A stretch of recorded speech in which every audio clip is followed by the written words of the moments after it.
G'day guys, welcome to Rumble's Fish Room. So today I've got a little bit of sad video, but it's also a little bit of a relief. I've figured out why my koi are dying. I've managed to find one showing signs of sickness. I don't know how they got it. I haven't bought new koi for well over 12 months. The sickness, they say, can be caused by a poor water quality, and if any of you guys follow the channel, you know that this koi pond is actually the cleanest tank I own. Out of all 40 fish tanks, this thing is spotless. As far as bacteria goes, there's nothing wrong with this pond. So the fact that I'm getting sick koi, that's just part of fish keeping. Like, doesn't matter how clean you keep the water, you still get sick fish. But anyway, the point here is I figured out what it is. I have one sneaky suspicion to why, and I'm going to talk about that after the intro.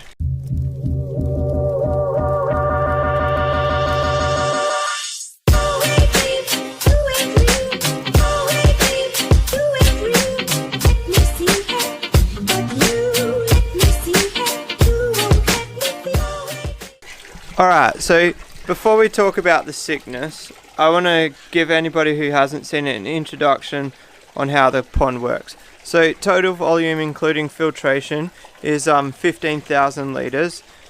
It runs on airlifts. They're probably running at about 10 to 15,000 litres per hour at the moment. They are running a bit slow.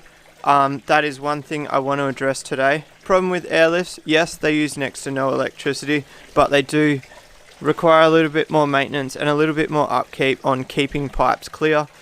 Because everything's gravity fed, the smallest blockage ruins the airlifts. But anyway, besides that, 10 to 15,000 litres per hour is turned over once every hour. That's still plenty for a koi pond. It's not enough for a fish tank, but for a koi pond, it's plenty. If I clean the pipes today, I'm actually going to try get it up around 25,000 litres per hour. But we've got 700 litres worth of filtration here, which is an IBC. That's full of gutter guard. This stuff here. There's a basket for leaves there. And then there's another one which is also, they're cut down to 700 litres. That one is full of elephant ear and shade cloth. That one's probably getting a bit chock-a-block now, because it was pretty much 70 to 80% full of shade cloth, and that elephant ear has taken over. I probably need to think about thinning out the elephant ear. I really just don't even know where to start. It's massive. I've actually pulled out a few trunks in the last month, and you can't even tell. I'm trying to keep like the backside there free from elephant ear, so that way the shade cloth still does some filtration. But anyway, the ammonia is 0, nitrites are 0, nitrates are like 5 ppm. So I'm not worried about that. The thing I am worried about is we're just coming out of winter, rain and more rain, which contains very little to no nutrients. And my pH has been 6.5, pretty low. One thing I haven't tested on this pond is the KH. Now I've made a mistake here. I should have tested the KH, but yesterday I threw about 250 grams of swimming pool salt in the water. So yeah, the problem with that is now I'm not going to get an accurate test because I've already put something in the water. But looking back, I should have tested it first. You always want that base test, and then go from there. So this koi here is the one that I've found that's showing symptoms. And if you actually look, its jaw is locked open. It doesn't really seem to have any inflamed gills or anything. But the lockjaw is definitely the thing that I've been looking up. And it's actually tetanus. So you know, like tetanus, you get a rusty nail on your arm. Apparently it's pretty much the same thing. It's a bacterial infection, and it's generally caused by poor filtration, which poor filtration, we don't tick that box. The only other thing is low pH. So if it's bacterial, I think I might give this fish, which is showing symptoms, a methylene blue bath, and I'm just going to keep an eye out on all the other fish. Luckily my koi pond is really clear and you can actually study the fish in the water. If it wasn't clear, I wouldn't actually be able to tell whether their jaws are stuck open. It's going to be a bit hard to tell now when you gotta wait for that sun to come over a bit more. It's kind of early, guys. I really wanted to get stuck into sorting this out this morning. But anyway, so I've put swimming pool salt in there, but I'm going to go one step further. I'm going to put bicarb soda in there. I'm going to bring the GH and KH up and try and get the pH quite high, really. From something I've read, the bacteria doesn't do well in highly oxygenated water, and then the higher the pH is, the more oxygen in the water or some shit. Sorry, I'm not a scientist, guys. I'm not full bottle on KH and GH. I know how to bring it up, and that's about it. But anyway, yeah, so point being, we're going to bring the pH up, higher oxygen content in the water, and what else? Oh yeah, higher oxygen content means more beneficial bacteria in the filter. The more beneficial bacteria, the more fighting against bad bacteria. So that's the plan. I'm 60% sure I might lose that koi, but so one interesting thing, I've only lost koi that came from the same person, and that's somebody I bought a load of koi off, and they were only in like a 1,000 litre pond. So I've always thought that a few of my koi have actually been stunted in size, because they were in such a small pond. So I kind of think it might be the bacteria might be picking on the fish that I've got that have weak genetics from their younger years, like having not the best life. But if you actually, so like the Orando or whatever it is, the red one, or the Kohaku, even I've got like a little Showa, the white one, I don't know what that's called, platinum or something. All the koi that I've brought off respectable breeders, none of them have died. So I think it might be like a weak genetics thing. I'm not sure. So like my big long fins, the lady they came from, she had a 15,000 litre pond. So none of them have died, which is good. Like that's my missus' favourite koi, this long fin down there. If that died, we would have a bad time. But anyway, I think I'm kind of thinking that it's just picking on the weak genetic fish,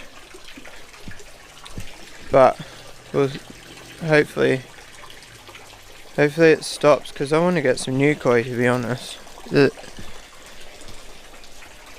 I haven't bought a koi for like years, literally 12 months, maybe even more. I don't remember the last koi that I bought. Might have been the Kohaku, because I remember when I bought the Kohaku, I bought them from, is it starts with a K, Karan Fish Farm, something like that. Anyway, I decided when I bought them that I was only going to buy koi from there, and I haven't been back there since I bought them. There is actually one other guy I still buy koi from, the one that I got the Orando and I think it's called an Orando. Anyway, we're getting sidetracked here, guys. It's not about buying fish, it's about trying to not let fish die.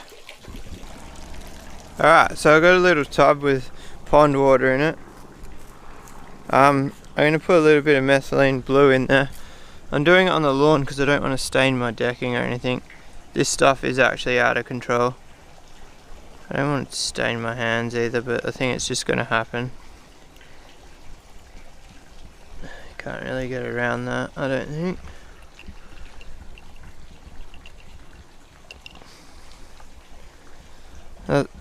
Even that's going to be way too much. What do you reckon, guys? I think we just send it. Find a stick.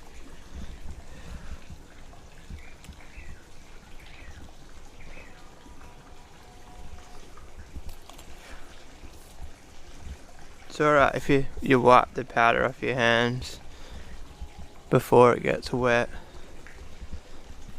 If I put the fish in there, it'll move that around.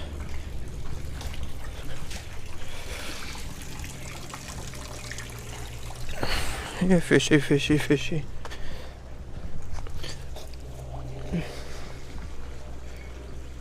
There we go. Maybe that I don't think that's going to be enough, to be honest. What's that, Jack? Is that a fish? Anyway, I'm just going to leave it in there for 10 minutes and I'm not going to sit here and film this. I need to find the salts for the carbonate stuff for the tank. So I thought I had some like bicarb style hardener. Is it carbonate hardness? I can never remember which one's which. I had like Aquasonic KH and GH risers, but I must have thrown them out. I can't find them. They were big, like 20 kilo tubs, so either that or I finished them. So anyway, what I've done is I've put swimming pool salt in there again. I put it in the net, that way the fish can't eat it and it just dissolves slowly in there. I don't really like putting it straight in the water, but I'm probably going to have to add a bit more meth blue up here. Either that or give it a good stir. And I don't know, I might try and manipulate the draw. I've read mixed things about it, but I might give it a go. Alright, so if I actually try to do this with one hand, if I grab the fish and close its mouth, it's not hard, it's easy to do, so it's definitely like muscle related. It's not like lockjaw as in like it's stuck. So it kind of gives me hope that I might be able to save it. You can see that it's gone real blue now. I went pretty strong with the methylene blue. I've got like tetracycline in there, but I want to try methylene blue first because it's a lot cheaper. But anyway, I'm just going to leave it in there for 15 minutes. We'll see how we go. Alright guys. Fish is, wow, it's stained blue. Don't drip blue on my decking, please. I don't know if it's going to survive. That was a really, oh look at it go. That was quite a strong methylene blue mix, but we'll see. I've put fish in methylene blue that strong before, and realistically a koi is more hardy than a cichlid from what I know, so it might survive. It'll either kill it or it'll bring it back healthy, one of the two. Like I said, I'm not going to cry if I lose that one or anything. I'm pretty sure it is stunted. Definitely not a healthy fish, but so it turns out I found a block of wood in the filter. I'll get it out and I'll show you. So I was looking in the bottom drain and I was like, is that wood? Turns out there's a chunk of wood at the bottom of my pond. I guess part of the drunken shenanigans on Saturday. Whoops. So Now I want to try clear this pipe. It's going to be tough. It's going to be frustrating. I've got to get it in the drain and get it to suck it up, but I don't think it's actually going to do it because it's not flowing very well, so I think I need to get it to flow better before I put a rope in it. We'll give it a go, but I'll do it off camera, guys, because you don't want to sit there for 3 hours while I try this. Alright, check it out, guys. Look how clear the pond is. Alright, so even though the pond, I can't even see the fish now, it was a success, but in a different way than what I told you guys. So I tried the rope. It took me like half an hour, 45 minutes. I got it about a meter or so up the pipe, but I just couldn't get it any further.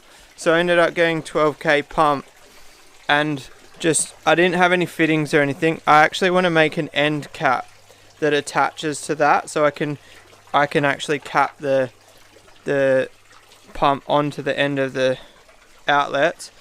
But I actually just I blew 12k straight back through the pipes, and I watched the crap blow through them. And it was actually handy because I managed to work out which pipe's which, so they're all labelled now.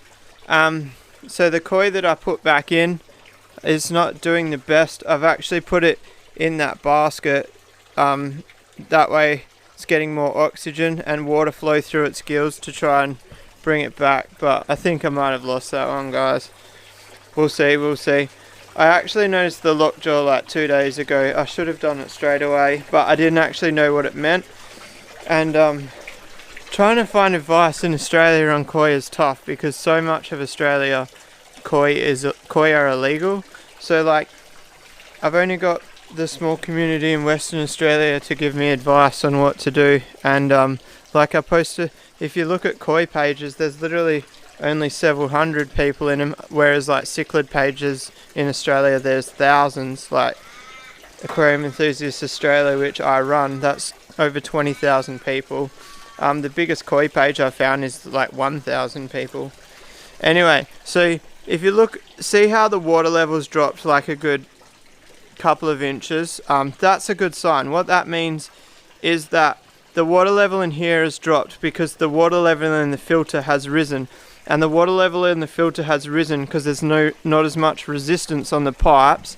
And then if you look over there, can you guys see how much water is actually coming out of that pipe? So just at a guess, we've gone from 15,000 litres per hour to 20,000 litres per hour just by cleaning those pipes. You can see the other one just there. Oh, and also this pipe here was at the bottom of the pond.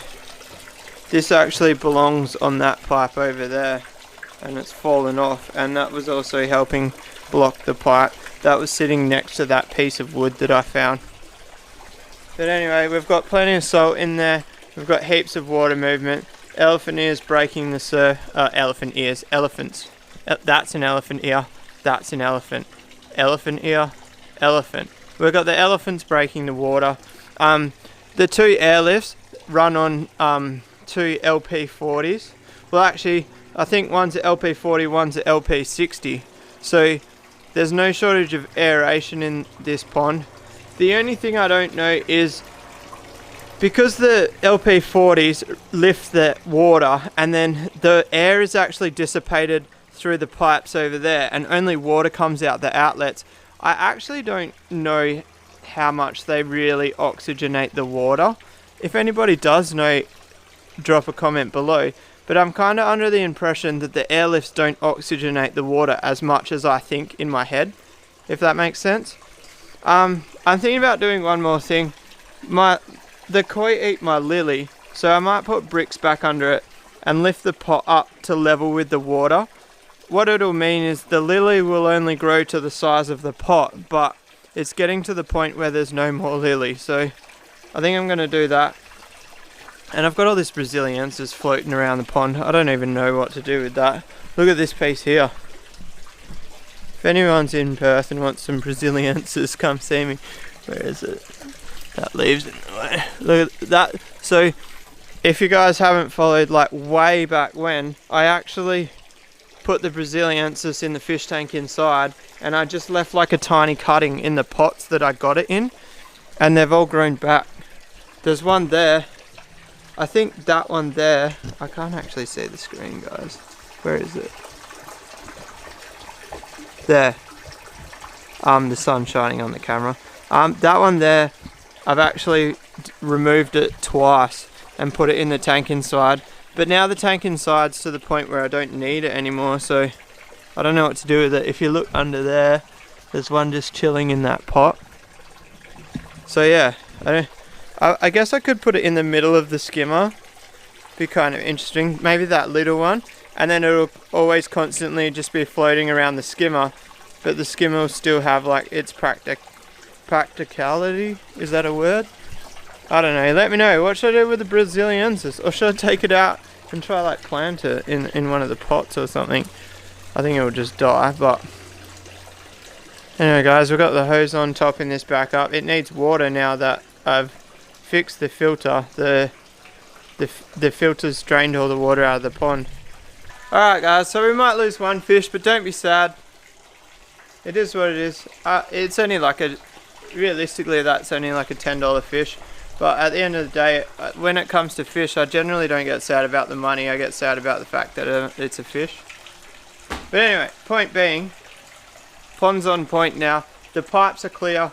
I still need to clean the filter out, but that's not happening today.